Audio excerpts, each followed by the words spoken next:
Kary, welcome back to the podcast once again.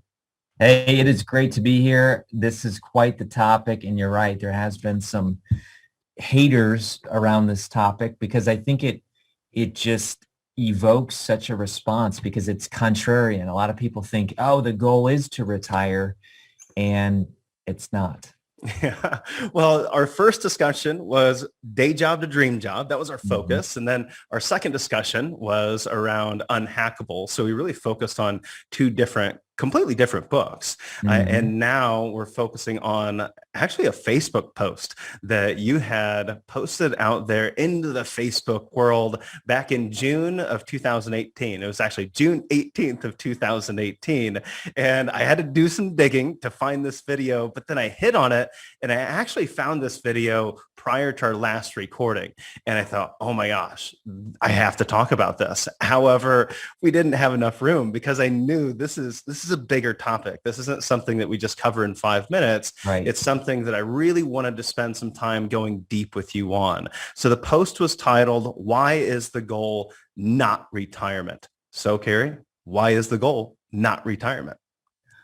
I'll tell you what, when you think of the word retire, it actually means to put out to pasture or no longer of use. So if we say, we're going to retire this airplane, we essentially take it off the fleet, we put it in a yard, and we say that no longer has use. Now think about that. Why would anyone say that their goal is no longer to be useful? I mean, that's absolutely nuts. You and I have a coach, Dan Sullivan, who's 77. He's at his top of his earning in terms of profit. He's at the top of his influence. He's at the top of his impact. He's growing. When COVID shut down his business, just like everybody else, he said, we're going to pivot. We're going to find a way. He's the leader on Zoom. I mean, you see what I'm saying? Like, he's saying, what are the new technologies and how can I not only be participating, how can I be leading in them? So I just want to encourage people today. Retirement, my favorite book is the Bible. Retirement is not in scripture. It's not a concept. You basically want to live every day as a soul on fire. And when you retire without purpose, I love your book, Job Optional. Here's the thing, Casey, your lifespan starts to decline.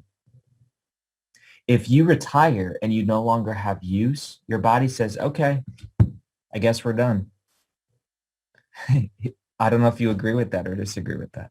Oh, 100%. But I don't think everybody does. I mean, this is why our tagline for not just our podcast, but the firm is retire with purpose, because I think purpose and meaning should have everything to do with the way that you actually manage your wealth, let alone the way that you manage your life. This is exactly what we talk about all the time on radio and TV, but it's not all good stuff coming back at us, right? I feel like we're putting all this good energy out into the world about purpose and meaning and how important this topic is, and that we need to rethink our traditional concept of retirement, that we don't just hit 65, we hop on Medicare, turn on Social Security, get our pension, and now we just sit back, relax on the porch, and do what my grandfather did, which was sit down and watch The Simpsons for hours upon hours throughout the day. Like, that wasn't the most healthy way that he spent his retirement years, and that's probably why he didn't live real long when he stepped into retirement, because I don't think that's the way we should be thinking about retirement anymore,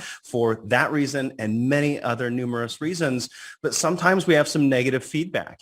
I've had the feedback where someone has said, you make it sound like retirement's a bad thing. You make it sound like retirees, they don't have purpose. They don't have meaning. They don't have any reason to go on living. I mean, that is not what we're saying, right? And going back to that Facebook post, I really enjoyed reading into the many, many comments that you had. And if I may read one of those here, I think we should address it.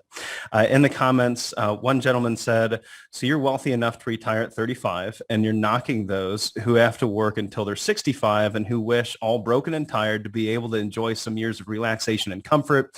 Obviously, this guy wasn't doing roofing or masonry, and it kind of continues from there.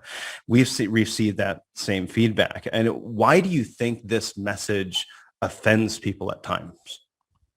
I'll tell you what, this is in conjunction with another comment that I make.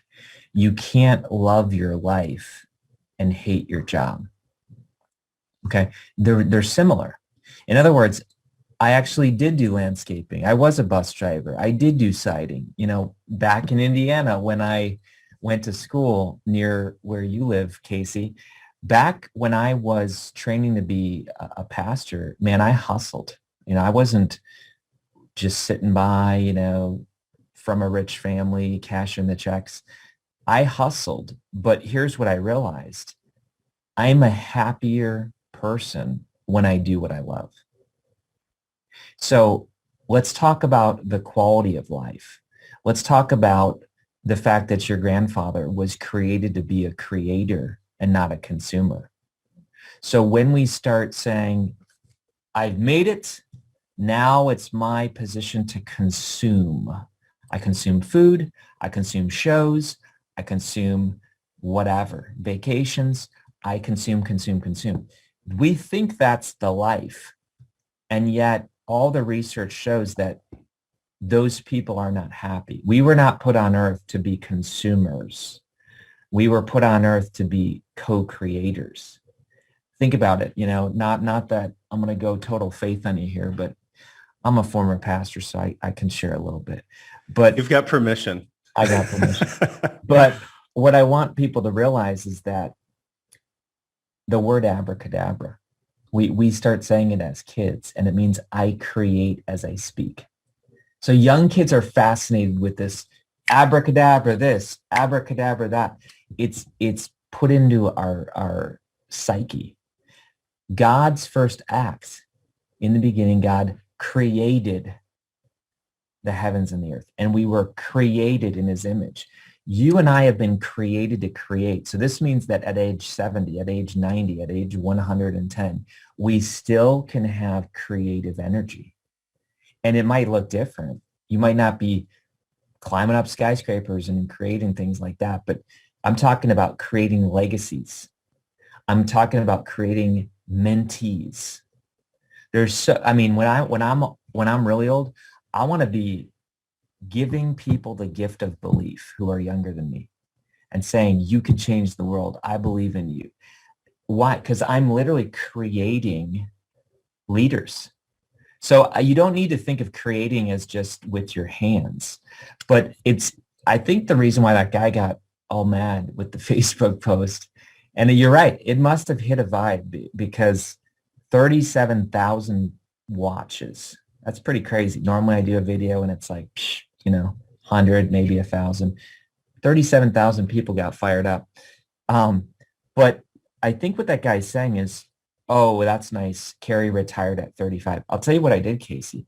I said I'm going to stop collecting a paycheck at 35. I said I'm going to stop watching the clock until it ends every day, and it goes by so slow. Now I'm doing what I love, and LP Jack says that a master in the art of living draws no sharp distinction between work and play, labor and leisure, mind and body, education and recreation. He or she simply pursues their vision of excellence and leaves others to determine whether they're working or playing. To themselves, they always appear to be doing both. That's the goal. The goal is to say, is Casey working or playing? I can't tell. He's so engaged. He's so on fire. As opposed to the guy or lady who says, crap, it's Sunday. I'm going to go through depression. I'm going to feel, look at all the research. Highest rate of death, 9 a.m. Monday morning. Okay. Highest rate of suicide for males on Sunday night, thinking about having to go back to work again. Like, we say our jobs don't affect us, but if we're doing what we don't love, it massively affects our health. Well, I think it's the definition of retirement that is still getting misconstrued by this gentleman and many others. You said you retired at 35. Now, does that mean you financially retired at 35? Does that No, mean that Kary was worth tens of millions of dollars and he never had to work another day in his life? no. And I think if I actually did, I think I wouldn't be igniting souls. I think I would be, I think I would be selfish. I just think that if I inherited a whole sum of money, I would either get bored really quick or I would just be self-absorbed. What I stopped doing at the age of 35 was collecting a paycheck, where I was a pastor and saying, I have to be here to put food on the table. I have to be here to pay the bills. I have to. Think about how many have tos I just said. When you talk about your life as have tos instead of get to, words matter. And have to is a burden and get to is bliss. Is your life a burden or is it bliss? And it's not how your fantasy football league team is doing. That's bliss. It's creating meaning in other people. Let's talk about Viktor Frankl for a quick moment. Viktor Frankl, because this is all about purpose, right? Man's search for meaning. If people don't know the story, concentration camp victim. He's a psychologist, but he's in the concentration camp. The people, talk about retirement, the people that said, this is all there is, the pain, the punishment, the abuse of the German soldiers, this is it. Those people died. Kind of like the retirement mindset. This is all there is. This is all that I have left. This is the best it's going to get. For somebody who didn't have a purpose beyond the current situation, they died. Viktor Frankl's strategy to keep his fellow colleagues alive was to get them to talk about their future. What are you going to do when you get out? Oh, I'm going to go walk my daughter down the aisle. What are you going to do when you get out? Oh, I'm going to build this business. I'm going to start my piano teaching again. The people who saw beyond the day-to-day were the ones who lived. The people who said, this is all there is, they died. Yeah, and that was another little reference that got you in a little bit of trouble there with the Facebook community. And I think it was, as you said, it's just this mindset. It's your mindset of despair. If you're in retirement and you feel like you're trapped, if you're in retirement and you have this mindset that this is it, it's not going to get any better. I'm not going to continue to have a bigger life and add more value out in the world. If you have this concentration camp type of mentality where you're stuck in this area and there's nothing but negativity, then yes, it is somewhat similar to that concentration camp, but just in the way the mind works. It's the mindset that you're talking about, not that someone's actually physically placed you in a concentration camp in retirement. No, not at all. And I hear a lot of people, for example, take two of our clients, and I'm in the publishing industry, so I help people write, publish, market their books, turn it into 18 streams of income. I literally have clients in their 80s. Then I have other clients in their 60s who are on a webinar who say, oh my gosh, I so need to join your program. But here's what they say. I'm on a fixed income. So one dude's 80 and crushing it and creating new streams of income and speaking. My mom, for example, wrote her first book. She turned 70, just a few days ago. While other people are in their 60s or even 50s and they're saying, oh, your program costs a fee. I'm on a fixed income. They basically, what they've said is, I need to conserve. I live in a world where it's scarce. Resources are limited. And then they project that to the rest of the world. Think about it. They're now living at 50s or early 60s. They might have 40 more years. But they're saying that their strategy for life now is to retreat, to pull back, to conserve. That is the recipe for death. I mean, that will bring your death faster than anything, is to say, I'm now retreating. I'm holding back. That's not life. Everything that you see, grass, trees, animals, everything is either growing or dying. And so when you take on the mindset that I'm in a fixed income, I can't do, Dan Sullivan says that one of the major components for life is novelty. Think about that. Older people are tempted to say, been there, done that, nothing's new. The best was in the past. The best was those decades ago. When you live that way, as in like looking at your past, you have nothing for the new future. The people that I know in retirement or out of retirement are creating new futures. Those are the ones who are fully alive. Well, at the very end of your video, and I think we need to bring this up sooner, this should have been how you opened up the video. This should have been how we opened up the podcast. You said freedom plus purpose equals true retirement. That's retirement, right? Your definition, the goal should not be retirement. It should be true retirement. And that is freedom plus purpose. So can you break those two things down for us? What is freedom? How do you define freedom? How do you define purpose? Yes. We're all born with three questions. Who am I? Why am I here? Where am I going? It centers on identity, purpose, and direction. And think about it. When you retire, most people lose their identity. Interesting. Most people say, well, I used to be a professor. Well, I used to be a CEO. Well, I used to be. So a lot of people, when they retire, they lose their identity. Then they lose their purpose, why they're here. They in fact, people say, like in retirement, I used to be a pastor. I used to hang out with a lot of 70 and 80-year-olds. Okay. So I know the older mindset, but it's like, hey, you're Jim. What do you do? Oh, I used to be this. In other words, used to, not here's what my future is, here's what my present is, here's what my past was. And so their significance is tied to their past. Therefore, when they lose their job, they lose their identity, they lose their purpose, they lose their direction. That's the recipe for slavery. That's the recipe for no growth. Freedom plus purpose equals retirement. A freedom is a life of love tos. So here's what I would ask people to do, Casey.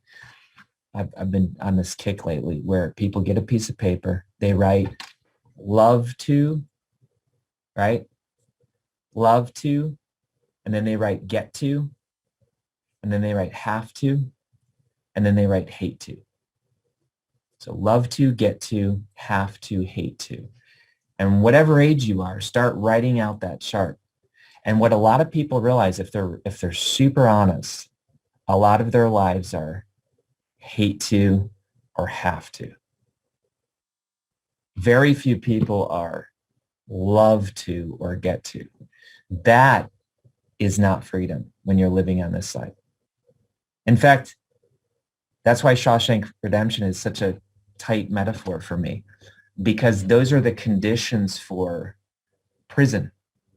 I have to be in here. I have to be behind bars. I hate to be stuck here. All the psychologists say that happiest people in life are those that see progress to their goals. When you and I don't see progress, or when we don't have goals, either of those things, that's where we become depressed people. You were born to achieve. It says go out and have dominion over the earth. And when you say, I don't have anything, I don't create anything, you're literally losing your humanity. So I would encourage people to do that chart. And if there's a lot of things about hate to or get to or have to, start saying who, not how. You can buy other people's time. So this is where, for the person who's retired who absolutely hates to do all this stuff, they might have the resources where they can hire out those. We call this who, not how. Our friend Dan Sullivan wrote that book. But check it out. They say, well, I can't do that because I'm on a fixed income. What if you made your love to, even in your retirement, your financial ability? What if your love tos people paid you for? You see what I'm saying? Very few people are in their love to because they're doing all this, and then they're not earning money because they're not using this time over here for what they love to do. So this is where it's a total mindset shift. Mhm. And wealth is usually what people think of as freedom. So does wealth factor into this equation at all in your mind, or is it an add-on? How do you see that working into Yeah. this equation? You and I both know people that are very wealthy, but they're scared to use it. Is this true? I mean, people have gathered wealth, but yet their mindset is still impoverished. You can have a poor mindset and have a lot of money and live a life of poverty. Wealth to me is generosity. Wealth is freedom. Money is a tool. Money creates options. It is amazing to be able to say, oh my gosh, that person needs surgery in Haiti, which my wife and I have had this happen many times because we support people there. I just can write a check. Now this guy can walk. I mean, surgeries there are like, $1,300 and a dude can now walk. And that creates joy. And I think that the people that are most concerned about money are often the people that are poor. And I'm not saying they're poor. I'm saying they're poor here. You see what I'm saying? They're poor here, where I know tons of generous, wealthy people, but I know generous people that don't have a lot of money. That's a life of wealth. So wealth to me is an attitude. Wealth to me is a mindset. It's not what your bank account says. We released an episode on a Tim Ferriss blog a while back, and it was called Single Ply. It was a discussion around toilet paper, right? Okay. But it largely circled around these things that we get comfort. We fall into by default when it comes to our finances, right? We just default into being cheap or frugal, right? Do you want to be frugal by default or frugal by choice? You have to start figuring out why you're spending the way that you are. And I think we should go deeper into this part of the discussion because, as you said, you hit the nail on the head. It gets difficult to get out of that groove of saving and pinching your pennies and just that scarcity mindset as you transition into retirement. I work with so many individuals that have plenty of money. They have plenty of financial freedom. They could go and they could delegate this, delegate that. They could get rid of that whole hate list, that whole have to list if they really wanted to and spend all their time in those love tos. However, for the last 50 years, 60 years, they've been training themselves that they just don't have enough. We have a question from Andy. Andy, thanks for your question. And it's along those lines. Andy asked, he said, so how do we get past the concern that we need to conserve? What would you say to that? Yeah. Here's the thing. If you are passionate about creating value for other people, you'll never be poor. So think about it. I call this show up, filled up. Okay, this is one of my big things. This is actually the topic of my next book. But I have a thermos here, okay? And there's some water in here. But most people go around in life empty. So they go up to people in relationships and subconsciously they say, fill me with affirmation, fill me with money, fill me with clients, fill me with profit, fill me. We all feel that. That's when we feel like we're being sold. The other type of person, here, this is better. It's clear.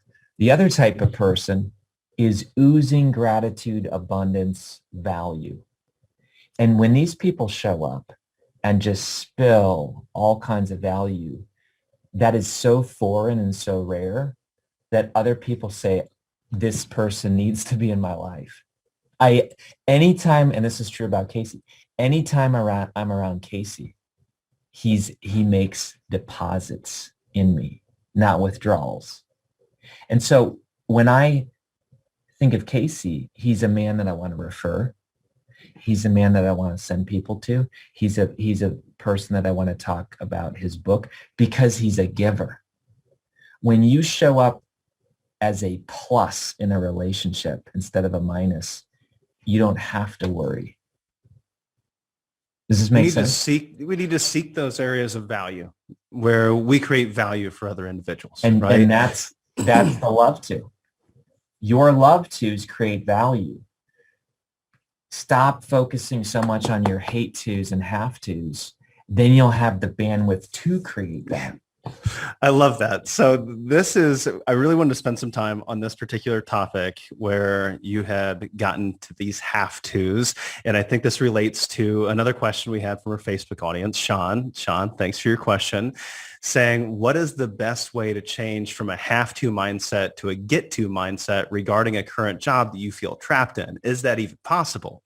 Now, I have some thoughts on that, and we do this with our kids. So I have to share this. So our kids were sent home because another kid in their class had COVID. And I got home from work that day, opened the door, and my son's standing in the doorway, and he said, I don't get to go to school this week. I don't get to go to school next week either. And I was just so excited. I went, yes, he gets it, right? He's not saying I don't have to go to school. He's saying I don't get to go to school. And we do this just constantly in our family. There's no such thing as have to. It's get to do this, get to do that. And I think that just naturally shifts something in your mind where even the things that seemingly are bad or negative, the have tos, you can trick yourself into thinking that they are good things, and you can learn to embrace those things. Yes. Yes. So the gentleman's name is Sean? Yes. So Sean, I was where you were 100%, man. I was in a job for 12 years that I felt like this is not who I was created to be. I had some bad years in there that were fear-based. Here's what I did to survive. Okay. I created a side hustle because what I said is that my boss doesn't own me. He owns me for this time. And when I was at my job, I chose to be a rock star. This is where I think it's unfair because now I'm a boss. I understand. It's unfair for your employee to come and hate their job. I'd rather someone say, I'm out of here. It's not for me. I think that's more pure and more honest. So when you are on the clock, crush it. Be a rock star because you can make a difference. You will feel more fulfilled. But then, unlike most people who then go home and cope because of the pain of their day job and watch Netflix and eat Doritos and then watch more Netflix and then watch more Doritos or play 25 hours of video games straight or watch porn or drink the substance or pop the pills. That's what most of the world does. They anesthetize the pain because it hurts too much to be in a job that they hate. Here's the challenge that I'm going to encourage you to do. Do what Andy Dufresne did in Shawshank. He was a prisoner, but he was a rock star. And he showed up, filled up at his job. But here's what he did. In his downtime, he got a little hammer. And at the side of his cell, he began to dig every night. When you forge the discipline while you're doing your side hustle of passion and clarity and purpose and hustle, you start making yourself a machine. You build yourself into this amazing person that, guess what? Suddenly you become so strong that you say, I don't need my day job anymore. See, most people have zero self-belief. Why? Because they're watching Netflix and Doritos all the time. They have no courage. They have no passion. They have no fire. And so, yeah, they're going to get chewed up when they go out in the marketplace. Casey, you, me, we hustled. We did the daily discipline so that we were so strong when the time came, we made that pivot. But it's not by ripping your boss off. It's not by, seeing how much you can blow off the job. It's by being an amazing worker and then in your downtime, owning everything. I say it like this just to wrap up. You can lie in bed, blame excuses and denial. It's my boss's fault. This isn't the job I want. I really love my job even though I hate it. Blame excuses and denial. Or you can put your oar in the water and move forward. Ownership, accountability, and responsibility. You start taking ownership, accountability, and responsibility of your life, you are going to make yourself irresistible. And you're going to have so much self-confidence that you can pivot into the job you love. So I'm going to play devil's advocate here a little bit on a have to stuff or some of the harder stuff. Yep. Yeah, you said during your video, you said when you're only 80% alive, you're 20% dead. And that most people settle for that. I love my life, 80% of it, 20% I just don't really enjoy. Well, Yeah. You say 80% alive, 20% dead. And at the same time, though, isn't that hard stuff? Some of those have tos, isn't that 20%? What really gives you a reward at the end of the day? It's like working out, right? You have to feel, I don't like the pain, right? I don't like the pain. However, that's what makes sitting on the couch and having a little ice cream at the end of the day that much more rewarding. Yeah, isn't it? You see this with entrepreneurs, right? Entrepreneurs delegate everything away because we're taught to delegate, delegate, delegate. We get rid of everything. And now we feel empty. We're only doing all the good stuff every day. It's all just roses, and it's just amazing. Yeah. But it's not. I think there's some reward in the hard stuff, some reward in the have tos, and I think we all want those naturally, subconsciously. We do want those, but we set this goal of getting rid of all of them. Yeah, there's good pain and there's stupid pain. So the good pain is what you're saying, where I just had a phone call before I jumped on and someone told me searing truth and it hurt so bad, but he was spot on, man. He was so spot on. His name's Skip, and he loved me enough to tell me the truth. And now I got to look in the mirror and deal with it. That's the good pain. The stupid pain is to say, well, Casey, my water heater went out.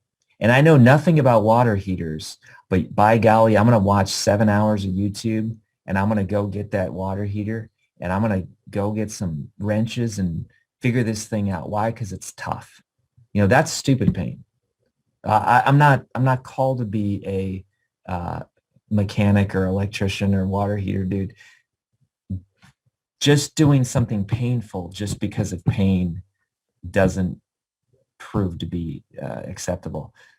I'm all for pain when it's crud. There's gaps in my life and I got to close those gaps relationally, spiritually, physically.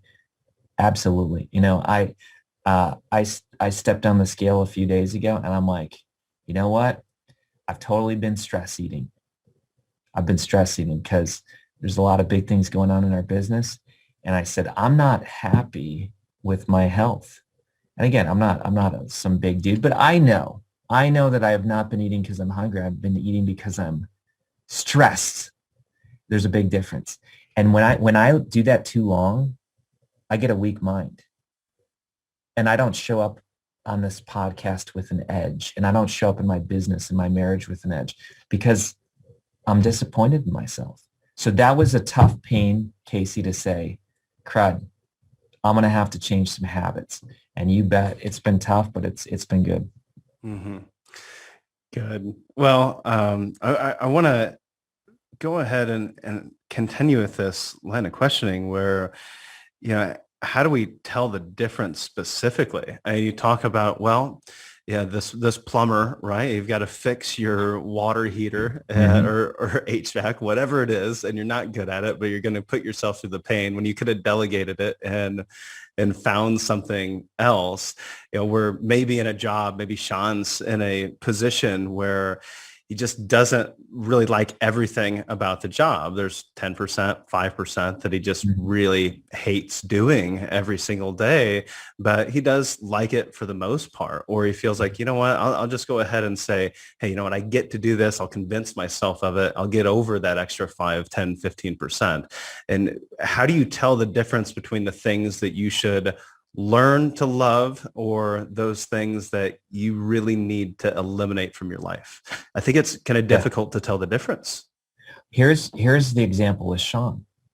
Maybe Sean has to just buckle up and do that 10%, but maybe he lacks courage in standing up for himself, and he should go to his boss and say, hey, boss, I'm going to create so much value in my other 90% that I am supposed to do, that I'm going to earn so much income for the business that the 10% that's killing me, that I hate, I'm going to create so much value that you're going to be able to hire someone.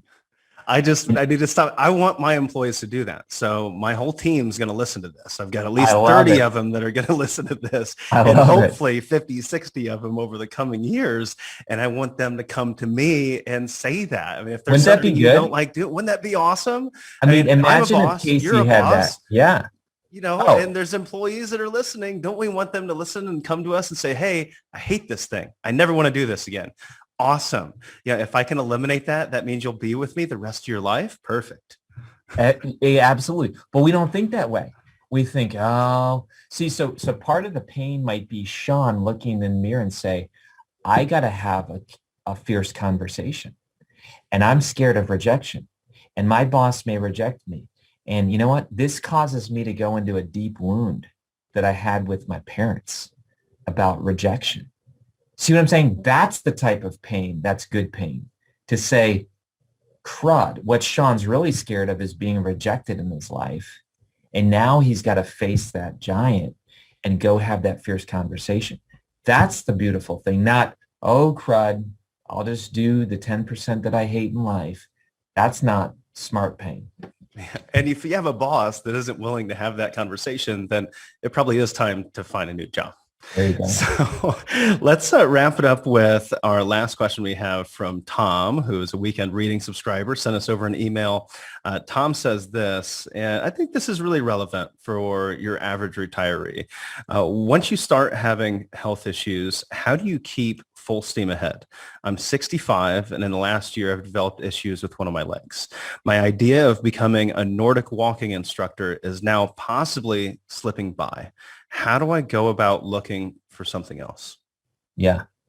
So I'm not a doctor, but what I will say is that we often don't think of other options. For example, swimming might be amazing for him because there's little resistance on his leg. And therefore, he can build up that leg while swimming and then go back to doing walking, which he loves. My point is this. We always have these, the doctor said this, or I've only have so much left to live, or the age of life longevity is this. All I'm saying is that what if that's not true? What if that's not true? We as humans have had so many examples where there's this legend about this Olympian who lived in this far off place where he wanted to do shot put, and he kept hearing about how far that the people who did shot put, and he's like, man, I can't even get close to that mark. And so he kept working and he kept working and he kept working, and finally he got to the final mark of a shot put. Only when he went to compete at the Olympics, he blew it out of the water and got gold. Why? Because the shot put he was training with was 3 pounds heavier. My point is this. We expand to the level of our minds. Your person who has problems with their leg, who says that they have problems? You get what I'm saying? Like, the doctor says they have problems. David Goggins, you ever read that book, Can't Hurt Me? Yeah. You read that book? My point is this, like, we all have a mental barrier. Then we need to break that. So maybe the dude isn't supposed to walk, but you and I have totally heard of people like Nick Vujicic, Helen Keller, all the people in the world who had these mental barriers that said, oh, we can't run the 4-minute mile, Roger Bannister. We can't do this. We can't do that. We can't earn in this type of market. Casey, what are you talking about? You're crazy. And then we explode past that. So all I want to challenge your reader is the barrier in his mind, or is it in reality? Mm-hmm. Because maybe he's just supposed to push through this.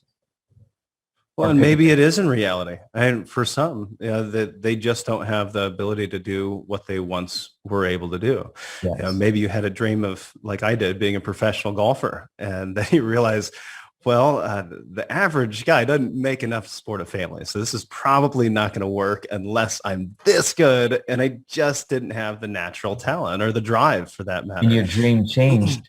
But now looking back, you probably have more fulfillment.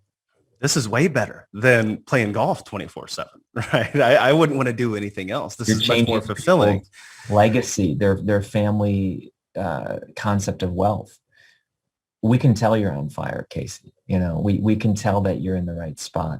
But I wasn't always like that, right? No. I mean, I could end up like Tom here, where maybe all of a sudden this isn't a viable future.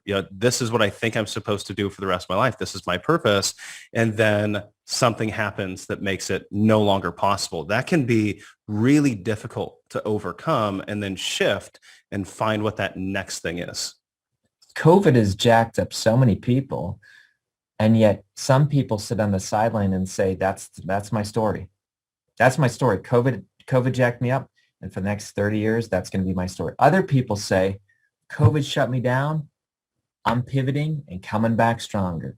And you and I hang with a lot of people in that world. So the outside circumstances doesn't need to be your reality. It's truly, you need to control what you can control, which is yourself, your mind, your brain, and make a pivot. Pivot, the word of the year for 2020. So, but it's true, and I think it really applies as you step into retirement too. Facebook ads. Look, we build our whole business on Facebook ads. Facebook shut down our ad account December 19th. I could have sat there for 4 months and been like, I'm just going to wait, or I'm just going to blame Facebook. You got to go out and create new value for people. Yeah. And that just means moving forward. So let's end with freedom plus purpose equals true retirement. And Kary, how can someone get back and get back in touch with you? Maybe they're ready to write a book for the first time in retirement. Yeah. Maybe that's their pivot. Maybe they want to get a hold of your book, Unhackable. Maybe they want to go back and watch your Facebook page and just consume all the awesome, fulfilling content that you have out there.